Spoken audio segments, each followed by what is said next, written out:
Salut tout le monde, j'espère que vous allez bien. Bienvenue dans cette nouvelle vidéo dans laquelle aujourd'hui on va traiter de mes dernières lectures. Des lectures qui sont finalement si peu, pour la simple et bonne raison qu'au moment où vous regardez cette vidéo, eh bien je suis tout simplement au Festival international de la BD. Je suis en train de vlogger et notamment de préparer des interviews qui vont arriver là dans les semaines à venir.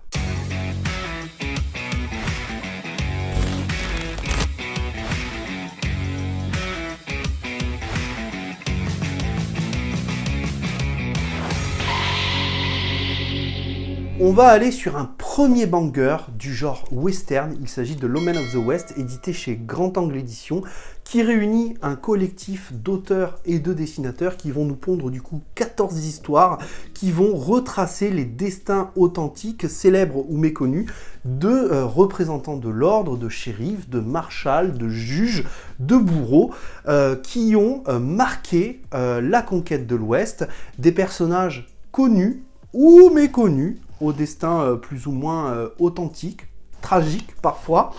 Et on va commencer avec un premier récit qui lui va se situer en 1925, le carnet, qui est plutôt un récit introductif avec des couleurs un peu vives qui pètent aux yeux, qui est un récit très très joli. Et ensuite, on va enchaîner avec une succession de 12 histoires qui, elles, vont chronologiquement se succéder au fur et à mesure et, encore une fois, comme je vous l'ai dit, nous présenter différents personnages historiques, connus ou méconnus. On va continuer du coup avec cette première histoire qui se situe en 1813, The Minutemen, avec des couleurs beaucoup plus douces que le précédent récit, que je trouve absolument magnifique, qui va nous éclairer notamment sur ce qu'ont fait certains hommes pendant la conquête de l'Ouest, à savoir détruire des villages, à savoir tuer des peuples. Voilà, ça fait partie malheureusement de l'histoire de l'Amérique, avec des couleurs absolument magnifiques. On va continuer avec une histoire, si du coup la première vraiment se situe en 1813, la deuxième se situe en 1844, si je ne dis pas de bêtises. Voilà, c'est la bataille de Walker Creek. Et ce que vous pouvez faire notamment en parallèle de votre lecture, c'est vous renseigner sur Wikipédia, aller voir par exemple la bataille de Walker Creek, et vous allez voir qu'on est vraiment sur des événements historiques qui ont existé du coup. Et c'est ce que je trouve hyper intéressant. Autre point que je trouve bien évidemment très intéressant avec ce récit, c'est ce collectif du coup d'auteurs et de dessinateurs qui arrivent, malgré leur style différent, leur narration différente, à créer finalement un tout avec cette BD, un tout très cohérent. Donc c'est plutôt intéressant. Regardez ce récit Tête sèche et os sanglant 1852 qui est du noir et blanc, presque du noir et blanc parce qu'on a l'impression qu'il y a un peu de marronné quand même, qui est beaucoup plus sinistre, beaucoup plus sombre, et qui est très prenant, hein, qui m'a pris aux tripes et pour le coup qui m'a vraiment mis en immersion. J'ai adoré cette lecture de L'Omen of the West et je pense très sincèrement que c'est peut-être un récit, je vais continuer, je pense, la collection de ce qui sort chez Grand Angle Éditions, honnêtement, parce que c'est super intéressant, et je crois d'ailleurs qu'il y a plein d'autres BD, il me semble, c'est noté à la fin, il me semble. Voilà, la conquête de l'Ouest en bande dessinée, et vous avez du coup Go West Young Men, vous avez un truc sur les Indiens, The Gunmen of the West. Enfin voilà, il y a vraiment de d'autres BD pareil qui réunissent des collectifs, et c'est quelque chose sur lequel je vais aller parce que je me suis pris d'amour en fait pour le genre western depuis une vraie découverte, je dirais, du genre western avec le premier qui a été Okae, tout simplement. Et je sais pas, je m'étais fait un peu un film dans ma tête en pensant que les récits de western ressemblaient à ce qui sortait à une époque au cinéma qui était très western spaghetti, et pas du tout. C'est très sérieux en BD, c'est très bien fait, c'est très bien traité, et j'adore du coup ce genre, le western, et c'est quelque chose sur lequel je vais continuer à aller au fur et à mesure de mes lectures. Et puisqu'on parle de western, eh bien on va tout simplement rester dans la thématique avec Undertaker tome 1, Undertaker qui m'a été recommandé par l'ami Wayne, un récit qui nous raconte l'histoire de cet homme qui est un croque-mort et qui parcourt l'Amérique pour trouver son prochain cadavre à enterrer et se faire un petit peu d'argent. Un personnage très sombre, très cynique, notamment avec son vautour qui l'accompagne, un fin limier, un fin tireur aussi, Et ce premier tome d'ailleurs est très intriguant puisqu'on a une vignette qui nous dit le plus grand western depuis Blueberry, et je sais notamment que vous avez été nombreux à me parler de Blueberry dans mon live de Noël. Du coup, il va falloir tôt ou tard que j'aille sur Blueberry, et sachez que je vous prépare d'ores et déjà une vidéo sur mes BD de western favoris. Voilà, c'est dit. Undertaker que j'ai payé 8 €, honnêtement c'était plutôt une bonne affaire sur Vinted, et je vous avoue que j'ai eu un énorme coup de cœur pour ce récit, à la différence de L'Omen of the West, et c'est ce que je dis depuis toujours dans mes vidéos. Ce qui m'intéresse notamment dans les récits de western, c'est quand on parle de personnages que je ne connais pas forcément. Disons que si c'est un récit sur Calamity Jane, ça m'intéressera beaucoup moins, typiquement, ou sur Billy the Kid, parce que ce sont des histoires très connues qui ont été traitées dans Lucky Luke et dans d'autres récits. L'Omen of the West a l'intérêt notamment de vous présenter des personnages beaucoup moins connus, en tout cas quand on est un néophyte du genre western. Et Undertaker, eh ben, c'est que de la fiction, ou presque que de la fiction, et c'est ce que j'aime notamment avec Six par exemple, ou encore Catamount. Donc Undertaker, moi j'ai beaucoup aimé cette histoire, déjà pour les graphismes qui sont très jolis, comme vous pouvez le voir. Le personnage est génialissime, il est cynique, il est sombre, il a un humour très particulier, hein, très corrosif si je puis dire, qui fait un métier de con. Et en fait, ce qui va se passer dans ce récit, c'est qu'on va lui confier une mission. Un personnage va se suicider, et pour que son or et sa mine ne reviennent pas aux habitants du village qui l'exploitent, enfin de la ville qui l'exploite justement pour l'or, il donne la mission à sa gouvernante et à notre personnage principal de conduire son cadavre en lieu sûr. Et il va se passer tout un tas d'histoires que je ne vous révélerai pas. Toujours est-il, c'est que je vais continuer Undertaker parce que j'ai adoré cette lecture. C'est absolument incroyable. Je sais qu'il y a beaucoup de tomes. Je crois qu'il y en a 8 ou 9 à l'heure où je vous parle, il me semble, si je dis pas de bêtises. Mais ouais, je vais continuer parce que c'était juste trop bien en fait. Un peu de comics quand même, parce qu'il faut pas déconner, on est sur une chaîne de comics et de BD. Ouais, et on va parler du tome 3 et du tome 4 de Walking Dead, que j'ai lu très récemment. Ça y est, avec la fin de la lecture du tome 3, j'avais déjà lu ce tome 3, mais il fallait que je me remette un petit peu dans le mood Walking Dead, parce que là, mon objectif de cette année, c'est de finir la série en achat et en lecture. J'avais dit dans ma vidéo qu'il me manquait un tome de Walking Dead, je me suis trompé, il m'en manque deux, il me manque le tome 11 et 14 qui pour l'instant sont en rupture mais qui vont être en réimpression, donc pas de problème à ce niveau-là. D'ailleurs, sachez que c'est Thierry Mornay qui a directement répondu en disant de ne pas tomber dans la spéculation et vraiment d'attendre que ce soit réimprimé par Delcourt. Et ce tome 3, il est très marquant, on est toujours sur l'arc de la prison de Woodbury, il me semble, si je dis pas de bêtises. On est sur un tome très marquant puisqu'il va se passer de nombreuses choses, à savoir la guerre avec le gouverneur. Si vous avez vu la série, si vous ne l'avez pas vue, sachez que ça ne vous spoile pas vraiment parce que c'est juste normal, hein. De toute façon, dans Walking Dead, le traitement du récit, ce n'est pas à proprement parler les zombies, c'est vraiment la guerre entre les humains et les différents clans qu'ils vont rencontrer. Donc la guerre avec le gouverneur qui va être quand même assez violente. À côté de ça, on va quand même avoir un moment très très heureux puisqu'on va avoir la naissance notamment de la fille de Rick. Et je ne vous en dirai pas plus pour ce tome 3. Et enfin, le tome 4 qui est la conclusion de l'arc de la prison et qui va être ultra violent en fait. Et c'est là où je me rends compte que j'étais vraiment un méconnaisseur de Walking Dead pour la simple et bonne raison que je ne connaissais que la série. J'avais lu que les 3 premiers tomes précédemment. Et là, avec le tome 4, je me rends compte que le livre et la série sont totalement différents. Le récit est beaucoup plus sombre, le récit est beaucoup plus violent, pose beaucoup plus de paradoxes aussi et beaucoup plus de questions, fait beaucoup de parallèles entre la vie et la mort, entre le fait d'avoir un chef et de se laisser aller à tout son côté sombre, le côté sombre qu'on a tous en tant qu'être humain, surtout quand on est en pleine période apocalyptique, j'ai envie de dire.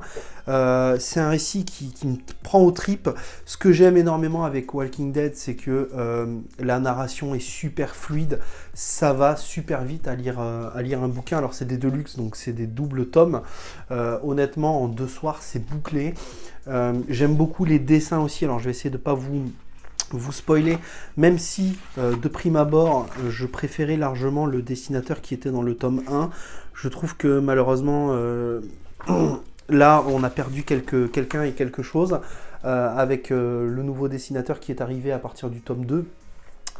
Et alors au départ j'avoue que j'étais un petit peu déçu parce qu'il y avait très peu de fond sur le récit, et en fait plus on avance dans l'histoire, et finalement, alors oui effectivement là c'est du noir typiquement, mais plus on avance dans l'histoire, plus on a quand même des plans qui sont super intéressants, très cinématographiques presque d'une certaine manière, et je comprends que ça ait pu être adapté en série, en tout cas à ce niveau là, mais voilà, bon, malheureusement les dessins seront pour moi, je pense, le point noir du récit, en le sens où on est sur une série banger que j'aime énormément, qui est peut-être dans mes top séries. On confirmera ça avec la fin de Walking Dead une fois qu'on l'aura lu, mais pour l'instant on est clairement dans une des séries que j'aime le plus. Le seul point négatif, c'est, voilà, on ne peut pas dire que c'est un chef-d'œuvre absolu, c'est peut-être les dessins qui font quelque peu défaut. Il faut que je vous montre absolument une planche que je trouve incroyable. Si je la trouve, c'est celle-ci. Est-ce qu'elle fout pas les jetons, honnêtement? On a au premier plan les zombies, on a au deuxième plan l'arrivée d'un groupe de personnes qui sont quand même armées d'un tank. C'est totalement dingue. Il y a des plans comme ça qui me font frissonner vraiment, et qui sont immersifs regardez-moi ça. Voilà, là, ça c'est classe, je trouve. Ça c'est classe, vraiment. Je trouve ça hyper classe. Vous savez que je suis pas spécialement fan du noir et blanc. Pour autant, le noir et blanc, je trouve que ça fonctionne plutôt bien sur Walking Dead. C'est plutôt cool. Et voilà, il me reste plein de tomes à lire encore, donc ça c'est super cool, puisque j'en suis au 4 et il y en a 16, plus j'ai le Negan à lire. Et je pense qu'à terme, je vous ferai une énorme vidéo sur Walking Dead pour vous donner mon ressenti sur la série. Ne vous inquiétez pas. Allez, je vous propose de finir avec 2 BD pour cette review lecture. La première est El Diablo d'Alexis Nesmé et de Lewis Trondheim. El Diablo, publié chez Dupuis, qui nous parle du marsupilami, mais surtout de son arrière grand-père, et de cette histoire de l'arrivée des hommes sur l'île du marsupilami. Un récit qui est très particulier, que ce soit dans sa narration comme dans ses dessins. Des dessins que j'ai trouvé très jolis, honnêtement, dès la première page. C'est vraiment absolument magnifique si vous aimez les histoires d'aventure, parce que là on parle quand même d'aventure, on parle de conquête, puisque c'est avec les Espagnols, je crois, il me semble, si je dis pas de bêtises, des Espagnols qui se retrouvent sur un bateau avec des enfants qui sont perdus en mer et qui manquent de ressources, et notamment de nourriture, et qui font tirer à la courte paille l'enfant qui va devoir se sacrifier et qui va devoir être mangé pour tout simplement nourrir l'équipage et les garder le plus longtemps en vie, ce que je trouve absolument horrible. Je ne sais pas si ça se passait comme ça à l'époque, j'ai même pas envie de le savoir honnêtement, mais toujours est-il que ce récit n'est pas aussi doux qu'on pourrait le penser. Il y a une part de cruel dans ce récit, mais en tout cas avec des planches absolument magnifiques.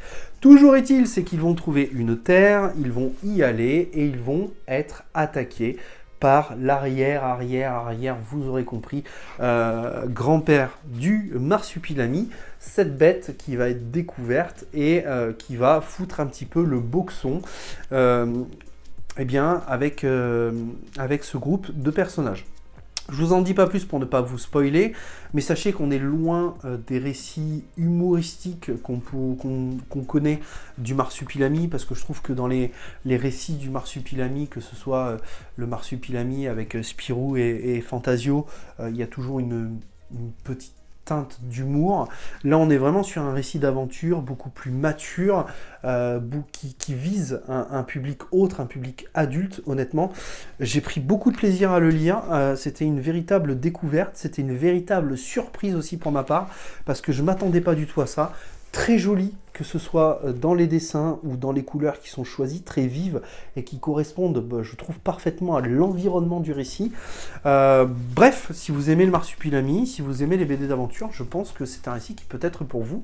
Et honnêtement, il est très très cool. Et pour finir cette vidéo, on va continuer du côté de chez Dupuis avec un titre cette fois humoristique. Il s'agit des nouvelles aventures de Gaston Lagaffe, le retour de Lagaffe. Alors il faut savoir que j'ai une relation un peu particulière avec Lagaffe, puisque Lagaffe va être peut-être ma première BD humoristique quand j'étais gamin. Hein, si j'ai lu Astérix et Lucky Luke, eh bien ma première BD humoristique c'était Lagaffe, que je lisais en boucle, que j'adorais quand j'étais gamin.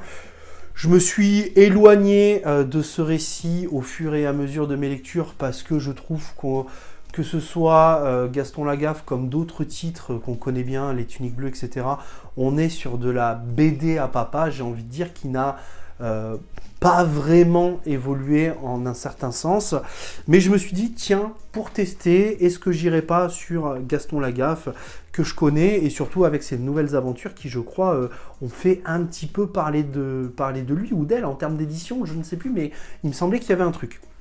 Toujours est-il que ce récit, comme les autres récits de Gaston Lagaffe, si vous le connaissez, c'est une suite de petites aventures humoristiques qui sont en 1 ou 2 pages de façon générale. Et ici, on est sur un récit très très drôle. Honnêtement, moi j'ai beaucoup rigolé pendant la lecture de ce récit, qui se fait en une soirée, hein, disons-le. Des dessins qui sont très très respectueux de ce qui se fait d'habitude dans Gaston Lagaffe, avec de l'humour très fin, honnêtement, très drôle, mais qui touche quand même à des thématiques très sérieuses, que ce soit le burn-out, par exemple, la surcharge mentale au travail, que ce soit la guerre, que ce soit la violence, en tout cas au moment où c'est sorti, et c'est pas très très vieux, puisqu'on est sur du novembre 2023, donc le récit a à peu près 1 an et demi environ. Donc en tout cas, toujours est-il, j'ai trouvé ça super intéressant, c'est très sympathique, j'ai bien rigolé honnêtement. Il y a des touches d'humour qui sont parfois un petit peu lourdes. On a à un moment un Gaston Lagaffe qui...